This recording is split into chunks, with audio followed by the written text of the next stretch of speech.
Detroit, 1985. A warm summer night wrapped the city in its usual hum of cars, conversations, and the quiet resilience that lived on every street corner. Inside the outdoor festival grounds at Hart Plaza, more than 15,000 people pressed shoulder to shoulder as Stevie Wonder took the stage, bathed in golden light. Families danced, couples swayed, and lifelong fans held their breath as Stevie eased into the opening chords of Ribbon in the Sky. The air vibrated with soul, laughter, and the comforting magic that always followed Stevie wherever he performed. But somewhere near the back of the crowd, unnoticed at first, stood a skinny, tired-looking 16-year-old boy clutching a torn backpack and wearing clothes that didn't quite fit. His name was Noah, and he had nowhere to sleep that night. Noah had been homeless for nearly 2 years, drifting between abandoned houses, shelters, and the generosity of strangers. Music was the only thing that made him feel human. He sang to get through nights of cold sidewalks. He hummed melodies to drown out hunger. He created harmonies in his head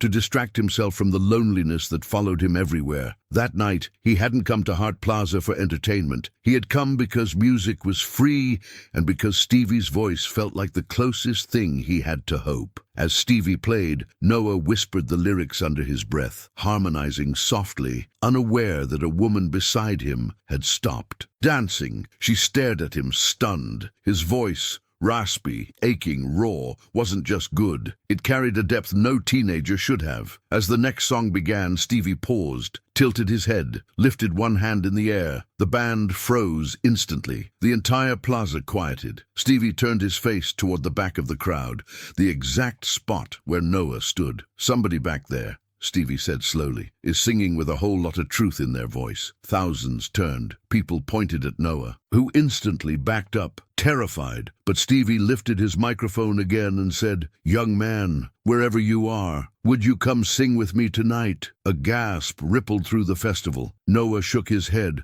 heart racing. But the crowd around him began pushing gently, encouraging him, lifting him. His knees shook as security approached, and in that single moment, Noah's life began shifting from survival to destiny. Noah's heart pounded so violently he could barely breathe as security motioned for him to follow. "Me," he whispered, voice cracking. "He can't mean me." But the people around him insisted, some smiling warmly, others wiping tears they didn't understand. "Go, baby," an older woman urged, touching his arm. "If Stevie Wonder calls you, you go." Noah stumbled forward, clutching his backpack like a shield. He wasn't used to being noticed. He wasn't used to being wanted. Every instinct in him screamed to run, to disappear into the shadows he knew so well. But the crowd gently parted, creating a path that led straight toward the stage. As he approached the platform, the noise of the crowd faded into a low, trembling hum inside his ears. Stage lights flickered across his face, blinding him for a moment. Stevie stood center stage, still as a stone, head slightly tilted as if listening to the boy's footsteps. When Noah reached the stairs, a stagehand helped him up. His legs wobbled so badly he nearly fell. Stevie took a single step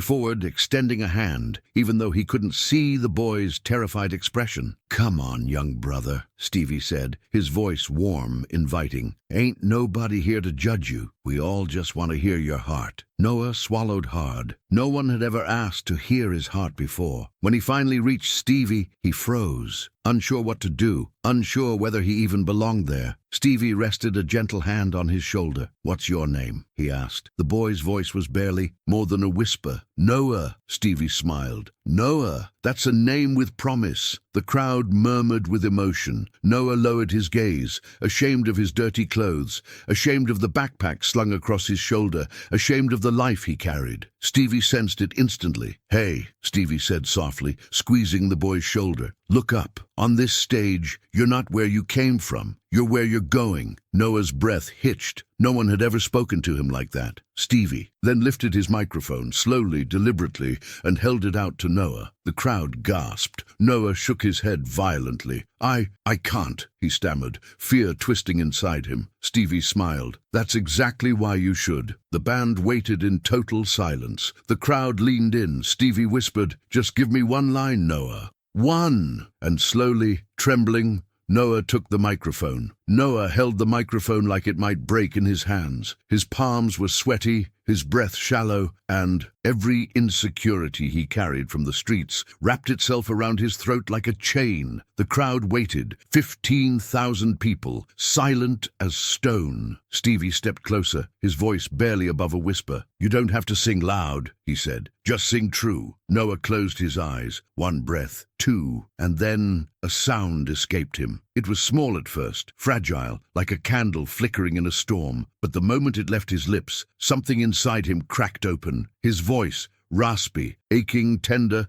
flowed from a place far deeper than his body. It came from nights spent alone in abandoned buildings, from hunger that carved itself into his bones, from dreams he was too scared to admit he had. The note stretched, trembled, then found strength. People in the front rows gasped. It was the kind of voice that didn't ask to be believed. It demanded it. Stevie's head lifted instantly, his smile widening. "There it is," he whispered. "There you are." The band remained, frozen. No one dared interrupt. Noah continued, another line, then another, each one stronger, fuller, raw. His voice wasn't polished, it wasn't trained, it was real. Pain shaped into melody, loneliness molded into art. The type of voice that didn't just tell a story, it carried one. Then without warning, Noah let out a long, trembling run, something instinctual, something primal, and the entire crowd erupted. People covered their mouths, others burst into tears. Stevie stepped back as if the power of that sound physically pushed him. "Lord have mercy," he shouted, laughing with shock and joy. The eruption of cheers gave Noah strength he never knew he had. His shoulders lifted, his chest rose, and for the first time in years, he wasn't surviving, he was living. Stevie raised his mic to the band. "Give him a chord," he commanded. "Something soft, something honest." And musicians who had played with legends their whole lives suddenly found themselves trembling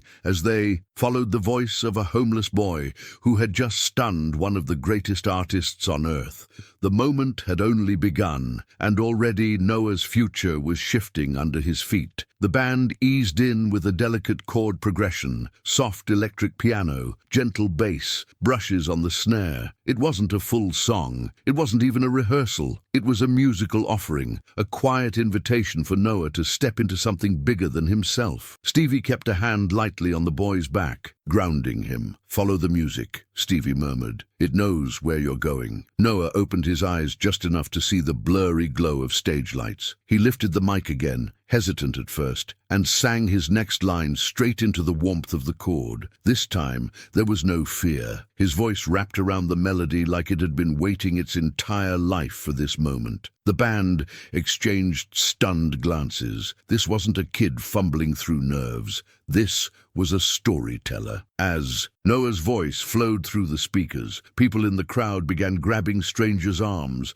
shaking their heads, mouthing, "Who is this kid?" Several audience members wept openly, not because the boy's technique was perfect. It wasn't, but because everything he sang felt true. The emotion cracked inside his voice, like light through shattered glass. Every note carried years of struggle, nights sleeping under overpasses, moments of wondering whether he mattered. Stevie stood still, soaking in the sound with reverence. Every once in a generation a voice appears that isn't shaped by studios or training, it's shaped by life itself. And that's what Stevie was hearing now, a voice born in the margins, delivered to the main stage, as if fate had decided the world was finally ready. When Noah finished the verse, the crowd exploded, screams, applause, hands flying into the air. Noah flinched at the volume, shocked that this tidal wave of love was meant for him. Tears filled his eyes. He stepped back, overwhelmed, shaking his head as if he didn't deserve it, but Stevie reached out, catching his elbow before he could retreat. "Noah," he said into the microphone, "don't you dare walk away from that sound. That sound is your name being called." The crowd roared again. Noah bent forward, covering his face with his hands, sobbing, not from sadness, but from something deeper, recognition, validation, a lifetime of silence breaking in an instant. Stevie wrapped an arm around him and spoke into his ear, voice steady and warm. "You have no idea how far that voice of yours can carry. and the crowd knew. They weren't just witnessing a performance, they were witnessing a rebirth. When Noah finally lifted his head, his cheeks were wet with tears,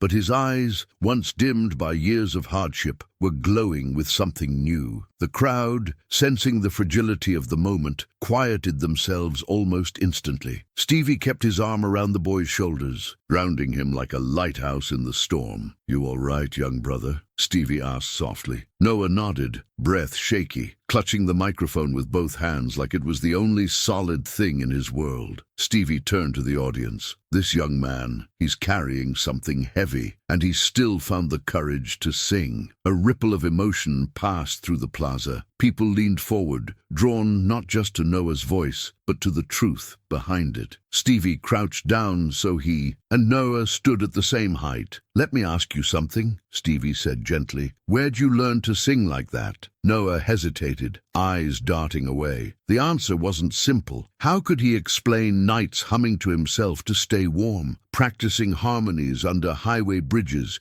because the echo made him sound less alone? How could he tell Stevie Wonder, that he'd learned to sing from surviving? Finally, Noah whispered into the mic, I just sing to get through." "Stuff!" The crowd went silent. No embellishment, no drama, just raw honesty. Stevie nodded slowly, his expression soft with understanding. "Pain is a teacher," he said, "but you turned it into music. That's a gift, Noah, that's grace." Then Stevie did something no one expected. He removed his earpiece, handed his mic back to the stand, and turned fully toward Noah, as if the entire world had narrowed down to one trembling boy. "Noah," he said, "you want to sing the chorus with me?" Noah's breath caught. He shook his head instinctively. I can't do that." Stevie raised an eyebrow behind his sunglasses. "Why not?" "Because," Noah swallowed, voice breaking, "I'm nobody." The words hit Stevie like a blow. He straightened and spoke with a sudden firmness that cracked through the air like thunder. "Don't you ever say you're nobody." The audience gasped. Noah froze, and Stevie leaned in, voice low but powerful enough to echo across Hart Plaza. "You sang one note tonight, and 15,000 people felt you. That makes you somebody." The crowd erupted. Cheers, applause, shouts of "Amen!" Noah's shoulders shook again. He wasn't crying from fear this time. He was crying because, for the first time in his life, someone saw him, really saw him. Stevie signaled the band with a subtle nod, and instantly the musicians softened into a gentle, soulful progression. Something warm enough to hold Noah up, but empty enough to let his voice lead. Stevie placed a microphone directly in front of the boy and stepped back, giving him space, giving him something the world had never given him before, a stage that expected him to shine. Noah trembled as he faced the crowd. His knuckles were white around the mic, his breath shaky and uneven, but the sound of 15,000 people cheering for him, wrapped around his fear like a blanket. Stevie gave him one last whisper, just one chorus. "That's all. Let your heart do the rest." The band eased into the familiar chords of Stevie's ballad, and on Stevie's count, Noah lifted the microphone. The plaza fell silent again, an impossible electric silence. Noah inhaled. Then, with a voice steadier than anyone expected, he began to sing the chorus. His tone was raw but pure, full of cracks that made the notes ache beautifully. Where Stevie's voice carried warmth and soul, Noah's carried longing and truth. Together, it was magic. Two lives, two stories, two worlds blending into a sound that didn't belong to either of them alone. People in the crowd clutched their chests. Some fell into the arms of strangers. Others cried openly as Noah reached the final line, holding the note just a heartbeat longer than the band expected. The sound lingered in the air like a prayer. The instant he finished, the audience exploded. Screams, applause, people stomping their feet, waving their hands in the air, shaking their heads in disbelief. The kind of reaction only a handful of singers in the world ever experience. Noah staggered backward from the force of it, overwhelmed, trembling. Stevie rushed forward and caught him, pulling him into a hug so tight the crowd roared even louder. "You did it," Stevie said into his ear. "You found your voice tonight." Noah buried his face into Stevie's shoulder, sobbing. He wasn't crying from fear or shame or loneliness. He was crying from release, from finally tasting what it felt like to be seen, heard, valued. Stevie held him for a long moment, rocking him gently as the audience erupted around them. Then Stevie raised Noah's arm high above his head like a champion, shouting into the mic, "Detroit, make some noise for Noah!" And the city obeyed. The roar that followed was deafening, life-changing, undeniable. When the applause finally softened into a warm hum across the plaza, Stevie kept Noah close, one hand still resting protectively on the boy's back. "Noah," Stevie said into the microphone, "you stay right here with me." The crowd erupted again, but Stevie wasn't performing for them now. He was speaking directly to the trembling 16-year-old beside him. "You have something the world needs," Stevie continued, "and I'm not letting you disappear back into the shadows you came from." Noah's breath caught. No one, not one person in his entire life, had ever said words like that to him. His throat tightened as he whispered, "But I don't have anything. No home, no, a family, nothing." Stevie shook his head slowly. "You have a gift, and gifts make a way where nothing else can." Stevie turned to his tour manager at the side of the stage and motioned him over. The man rushed forward, headset bouncing around his neck. "Find out everything this young man needs," Stevie instructed. "Clothes, a safe place to sleep, meals, anything, and get him in touch with the folks at Motown's youth program." The manager nodded, already pulling out a notepad. Noah stared in disbelief. People didn't help him. People walked past him, ignored him, avoided him, and yet here was Stevie Wonder, one of the most legendary musicians alive, setting things in motion with a single sentence that could rewrite the boy's story. Noah's knees nearly gave out. "Why?" he whispered. "Why would you help me?" Stevie rested a reassuring hand on Noah's cheek. "Because someone helped me once. Now it's my turn." Then Stevie did something that forever sealed this night as legend. He stepped aside,